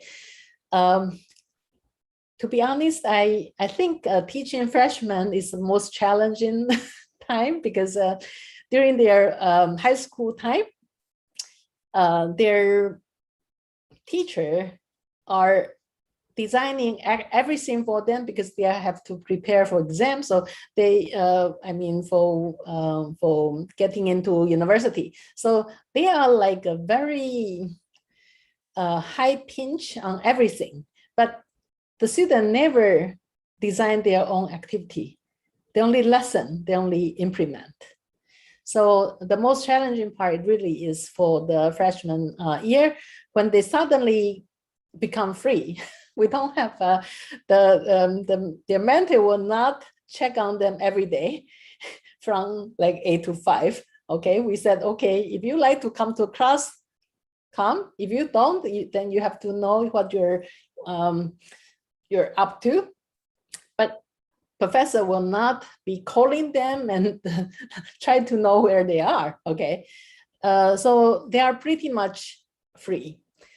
But for me, the agribusiness course is an introductory agribusiness management course. I'm very afraid of that in their senior year, they still don't know what's going on for agribusiness around the world. So I said to them that I'm going to put them into a big challenge. Normally, for the first year freshman student, yes, their economics probably will be using English textbook, but nowadays we want them to localize so they'll be using Chinese textbooks most cases. So I said, for this class, I'm going to make sure that we meet the goal of the university. Professional development, holistic, and international mobility. But we are not bringing you outside yet as a freshman. So I'm going to ask you to read papers in English. In particular, it's about agribusiness cases. Okay, so we happen to have this journal that provide a lot of cases and from the globe. So I asked the students that they have to finish the English, journal article for cases, but I will walk them through the process. Walk them through means that we have a lot of assignment for the team. For instance, they have to make a decision on which case they want to work on, and they have to assign role for each of the participants, who will be the translator, who will be the one looking up for new information. I also want them to give me, like for midterm project reports, it's about the cases they pick. Can they find a counterpart doing similar business in Taiwan? Because I don't want them to feel that everything outside is good. Taiwan has good agribusiness as well. So I want, for instance, if they find like egg company in Brazil, then I want them to find a company in Taiwan who are what they are doing and compare with the cases. So actually, so for midterm, they already presented a Taiwanese case. So they have to look up information and to see that they are consistent with the cases that pick for the final report.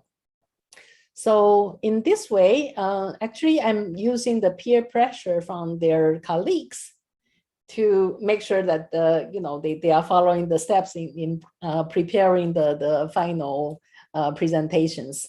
So we actually, at the beginning of this talk, actually, I mentioned that the most challenging thing is that when you have undergraduate student, they turn on their link and you are not sure where they are, and sometimes you code it out and there's no response. So, but using a team, actually, I'm using the team as a linkage point, and so I will always ask for the team leader. So, are you sure where your team members are? And then we are going to have separate rooms. Okay, so then they can, in the separate room, I'm going to look at what you do in your separate workshop sessions of their internal discussion. I said, because I will not pre-announce which group I'm going, so I can randomly dropping in their teams and to listen to their preparation. And so I will make simple things like, okay, I said, okay, you'll be presenting 3 weeks from now. Now I want you to show me 3 pages. I need you to show me your cover page, your job division page, and your final page with the template and everything that you design for yourself. So they will present with me these 3 pages. That's not the challenging thing. So then what it means is that then I know they are in the progress because the job has been divided and they will have to carry it. Okay, so I'm safe for now. For safely went through with them with their team job project, and actually I was pretty happy with the final result because we are not sure if the students are familiar with the platform. We are not using Zoom. We are using actually Microsoft Teams because that was a mandate from the university.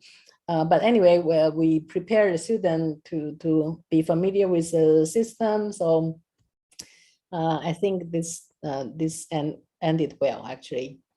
So I think this ends my presentation, but actually I prepared a small piece from one of the workshop presentations. So I made it into a video. So it's just a quick 20-second run. Can I have that file being played? The one that you'll be actually watching is actually a PowerPoint presentation by a group of students from Thailand, Taiwan, Indonesia. I think they have a different background. They went to the Farmers Association when we have featured the workshop prepared. So yeah, I think can play now. So it's called Golden Tongue, and explain why they are golden and their major product from the area and their Farmer Association productions, and what kind of leisure farming activity they have. And then the student had actually their sharing, and because one of the 2 of the students are from Thailand, so they also share what they observe in Thailand. So this is a very quick one. So yeah, I think that basically ended my presentation. Okay, thank you very much, Dr. Huang, for the presentation. Wow, that was very interesting. And those pictures reminded me of good days before the pandemic, because we have never been anywhere for the past 1.5 years. Okay, so I see there are some questions in question box, and I will try to read it for you. Okay. Okay, the first question is from Miss Arum Prasasti. Thank you for your presentation, Professor.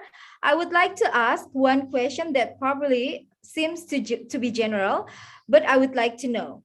We see that connecting with sister universities or other external stakeholders has its own challenges.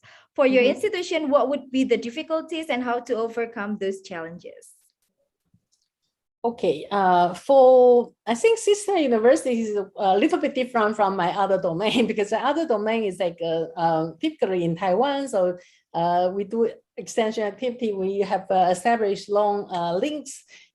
Nowadays, we also said, okay, are you willing to receive our student for internship? So then they were express some new insight. For instance, we said, okay, we were sending students for spring, but we want to make sure that the student know what's going on in the field. So maybe we'll organize this kind of a study visit first, and then, or you can actually give the students some challenge so that they can take in as a question for research or for a project. Okay. Yeah, so that that's that. And we also had like, one of the performance indicator for students, and sometimes they are happily taking is competitions. So we have a competition for the best ideas, the competition for design an app. Okay, so those cases, we need the real applications. So some companies are very willing to provide such platform. And I think for those who we already have collaborated for several times, they also know what we want the student to accomplish after it. So some will be very explicit and said, okay, we fully supporting the university's idea to give you an opportunity to know what's happening in the real field, but you have to also give. So please give us, one suggestion per week that you see when you do your work, what can be improved, or you can come up with a solution. If you do that, then I will give you like a stipend, some scholarship money, and then the students are very happy, because normally for internship, we are looking at our collaborator as a trainer. So sometimes they don't necessarily giving like salary, okay, but it can be in the form of a scholarship, or in the form of free meals, okay, or free accommodation. So we have different format to providing the supporting for the student to do the internship. But for sister university, yeah, we used to say, yeah, we can do academic exchanges, we can do joint projects. I'm very happy that we do have with Malang University, we have collaborated on those area. But I think for other sister university, it's not just signing MOU, it's enough. So it actually needed a more active activity to say, okay, the reason why we sign MOU is because we felt that it will be beneficial for our student or for our faculty. Okay, I think nowadays taking active actions. What I meant is that actually the active action actually still needs some base. For instance, if I said I'm going to send off a student for a certain university, it's our sister university, but then the school said, we might not have the budget, okay. Then we say, oh, but we can outsource it from the Ministry of Education. So when the funding actually came, the university also are happy to know we are sending off students to sister university, because then it means that it's not just a signed paper. There are in-field actual activity going on. So for instance, our interaction with KU is that, okay, they said, we are going to save 7 spots for you, okay. With their 80 people project, they said a extra slot is not much, okay. But of course, in order to accommodate us, they have to help translating for us. Actually, the first time, for instance, when we participated in the project, in order to reduce the burden from our assistant university, we said, okay, maybe we can bring Thai student with us. Okay, so she actually is our interpreter and help us deal with a lot of things. So it reduced the burden from our sister university to only receiving us to a lot of things. Okay, so that can be something doable.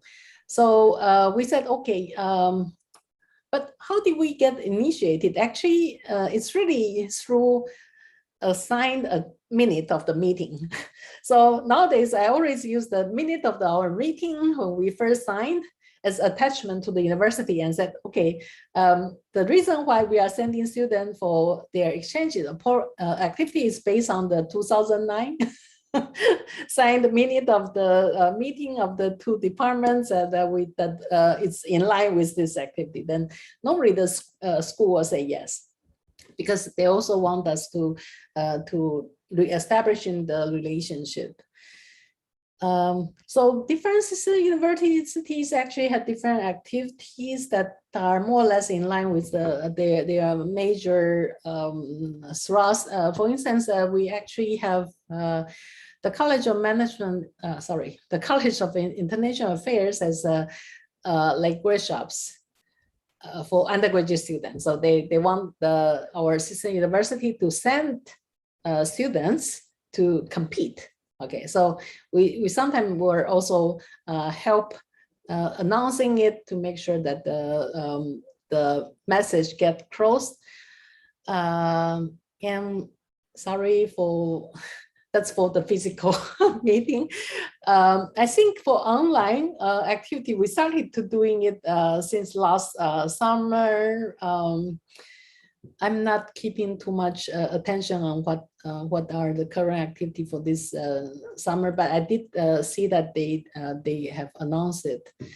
We also see announcement from our sister university that normally they will invite us to like 2-week workshop for understanding the culture or making good tasting food.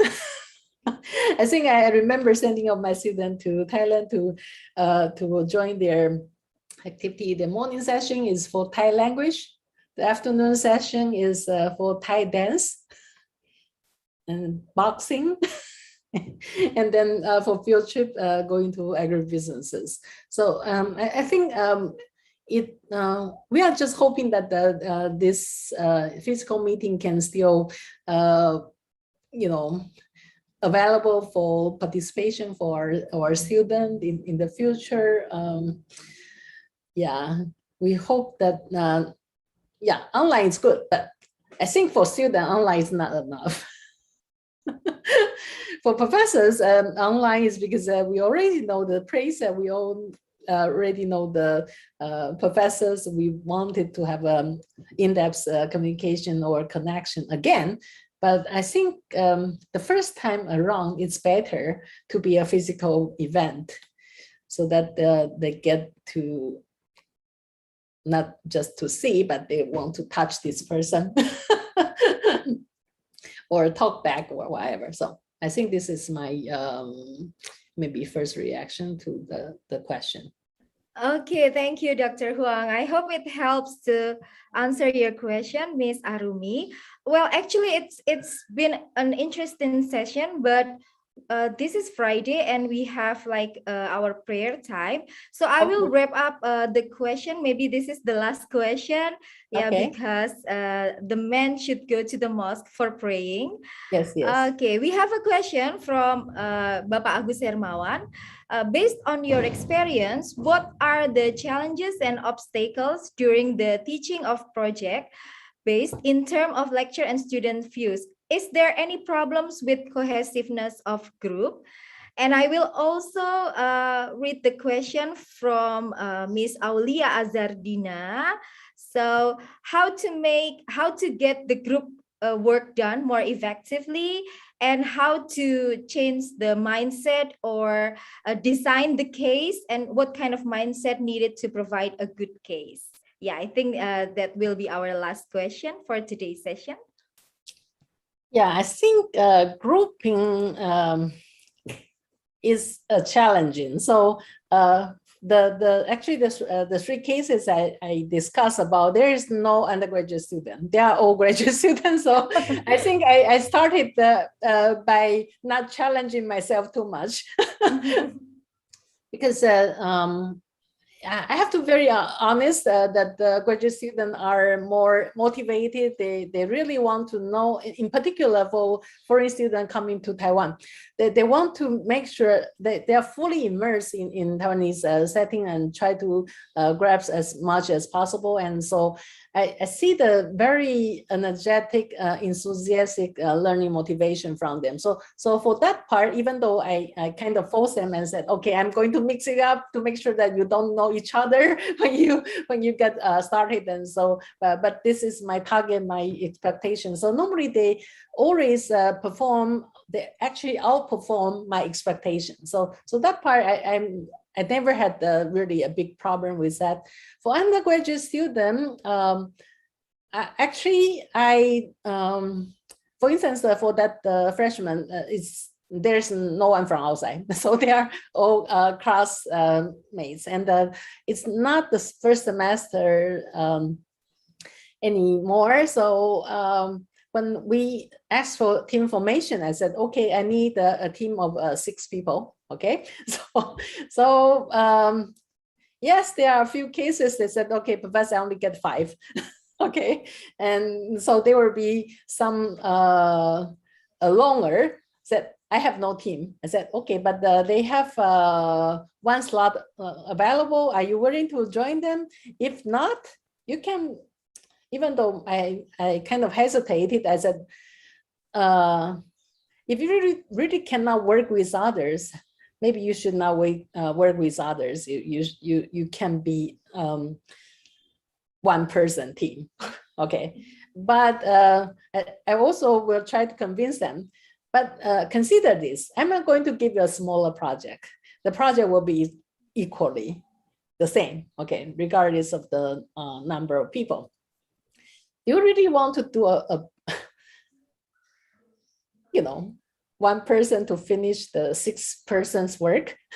If you want to do that, no problem. You have to promise that you can deliver. If not, it's better that you find team members that you can work together. Okay, so they will eventually work out. I did have one case with on-the-job students. They already knew each other very well, and they are very actively engaging in outside activity. So when I asked them, even for on-the-job student, I said, okay, you don't meet each other outside of the classes that often because you are doing your own businesses. But putting you on a team will actually help you understand maybe what other your classmates from other team will be working on. So I asked them, you have a choice. I can actually assign the team, or you can form the team. Then the student said, Professor, it's better that you form the team, not us. We'll be very happy regardless of how you divide it, because it will be difficult for us to come up with our own team. We are so good with each other. If I say yes to 1 person and no to the other, it will be upsetting for us. So you do the assignment. So actually what I did last time for that particular case is I said, okay, then that's easy. Let me do the random assignment. So I opened up an Excel file, did the random numbering and said, and showed to them, this is the result. So I'm not making it, it's a random number that made it into the team. So that actually worked well at the beginning. But we did have like the cases that the team member, the team leader is very upset with the team member because they are late for the meeting and late for submission. So then you have to intervene and try to work different ways. By the way, because for the on-the-job student, even though I still ask them to do the team formation, but I do not ask them to like making videos. Okay, they can do PowerPoint, and for the discussion, because in the classes, actually, I will also in the physical mode, I will ask them to do team discussion. Okay, but I know they are not very good in typing or generating report in in other formats. So actually, I will prepare paper and ask them that you can use the poster paper to write things. And so how do you submit it? You take a photo of it and submit it to the class web. So it is still a good collection of the report. And then I don't need to bother with this huge poster paper. Yeah, I used to store it in my office, but it's really difficult to show it. So so they're very happy.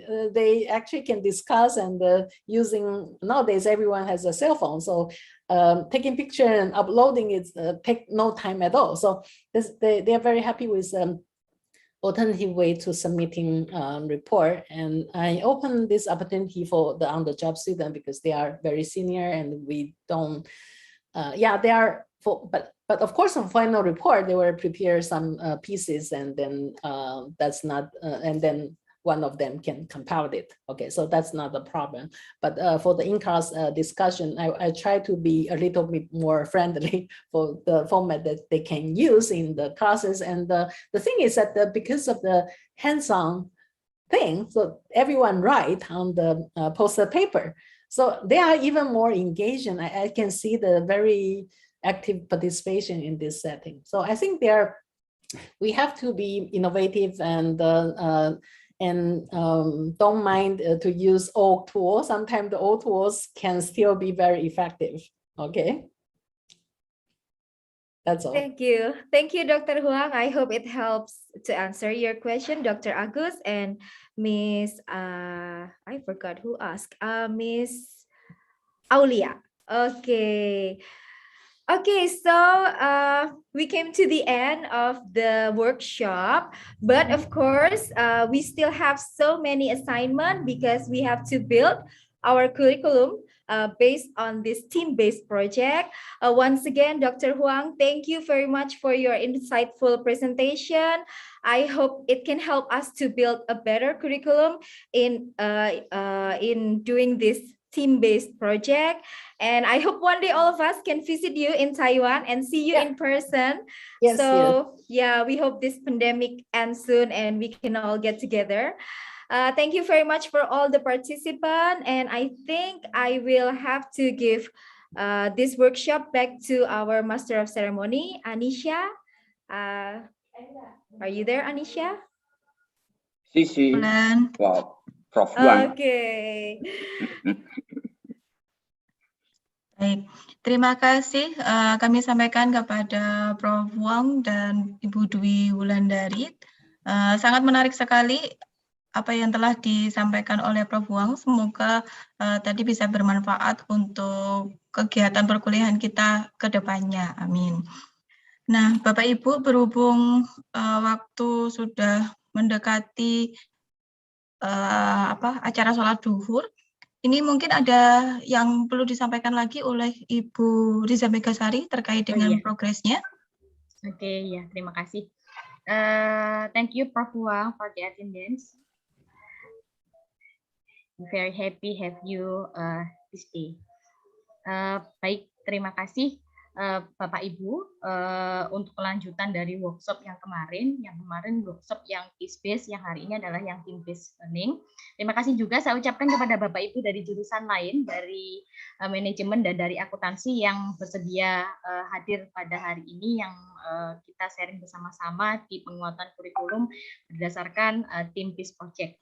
Nah, untuk di pendidikan ekonomi ini nanti akan ada perbaikan RPS, terutama di bagian aktivitas belajar dan pengalaman belajar yang nantinya harus mengandung team-based project dan juga case-based learning seperti itu. Jadi nanti saya harapkan kemarin setelah ini nanti kita akan rehat, Bapak Ibu sekalian. Jadi kan rehat, setelah rehat itu nanti akan dilaksanakan workshop secara online tetapi asinkron. Jadi nanti Bapak Ibu secara asinkron melanjutkan workshop ini, kemudian nanti men-share untuk pekerjaannya di grup WhatsApp saja seperti itu, atau nanti mungkin akan saya jawab satu persatu untuk Bapak Ibu penanggung jawab mata kuliah yang akan diperbaiki RPS dan SAP-nya, terutama di bagian di bagian aktivitas pembelajaran dan juga pengalaman pembelajarannya, sehingga nanti akan nampak sekali apa saja aktivitas yang dilakukan oleh dosen dan aktivitas yang dilakukan oleh mahasiswa terkait penerapan team-based project dan juga case-based learning. Mungkin itu saja dari saya, Bu Anisha. Nanti akan kita lanjutkan secara asinkron melalui grup WhatsApp saja untuk penyelesaian tagihan dari workshop hari ini. Terima kasih Bu Wulan, terima kasih Bu Anisha. Baik, terima kasih Bu Riza atas apa yang disampaikan terkait dengan tugas selanjutnya bagi Bapak Ibu dosen jurusan EKP. Nah, demikian tadi serangkaian acara dari workshop team-based learning. Semoga apa yang kita dapatkan pada hari ini, terutama yang disampaikan oleh Prof. Wang, bisa bermanfaat untuk kemajuan kegiatan perkuliahan kita di baik semester ini maupun semester yang akan datang. Nah, saya selaku pembawa acara pada kegiatan hari ini, mohon maaf apabila ada salah kata. Dan pada akhirnya saya akhiri kegiatan workshop pada siang hari ini. Wassalamualaikum warahmatullahi wabarakatuh. Waalaikumsalam warahmatullahi wabarakatuh. Thank you, Terima kasih. Profesor Thank you, Wang. Prof. Wang. Bye-bye. See you next time, Prof. Wang. Okay.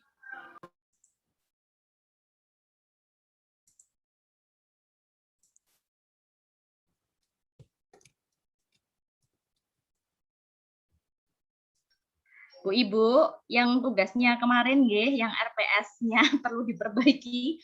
Kemudian saya panggil semua pasukan.